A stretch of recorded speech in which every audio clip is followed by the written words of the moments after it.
Uyghurs, an ethnic minority in China, are being mass surveilled, forcibly sterilized, and exploited as slave labor in China's Xinjiang region.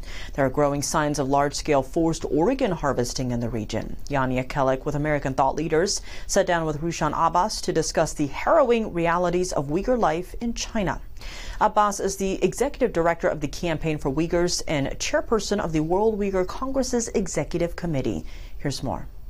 When this mass detention started, we started to hear that crematoria are being built next to the concentration camps, as well as the airports in the major Uyghur cities like Kashgar. There's a fast lane, special lane dedicated for people who are transporting human organs.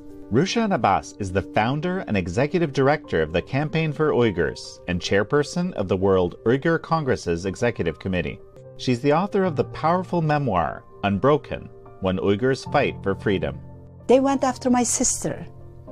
The government detained my sister to silence me, to punish me. The people living within China's borders, your thoughts are being owned, your speech, your expression, even your movement. You are being monitored 24/7.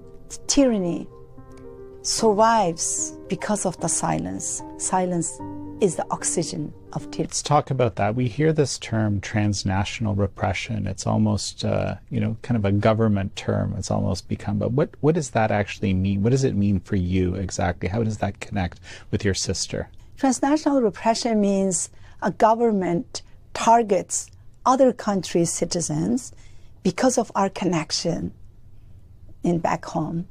For example, in my case, September 2018, almost 7 years ago, after the mass detention of the Uyghurs in East Turkestan, I spoke at the Hudson Institute about this mass detention while I was outlining the fate of my in-laws. 24 members of my husband's family went missing. And when I talked about that, they went after my sister. The government detained my sister to silence me.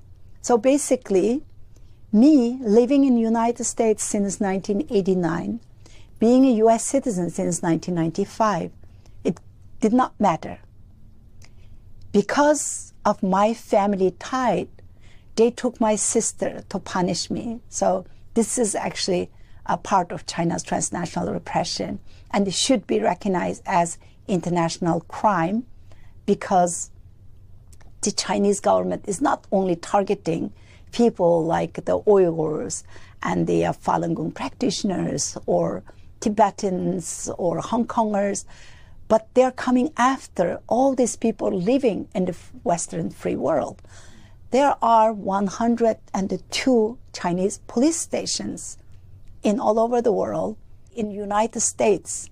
So Chinese government uses those police stations to monitor and manipulate and make threats to the citizens of the Uyghurs and the Hong Kongers, Tibetans, or Falun Gong practitioners.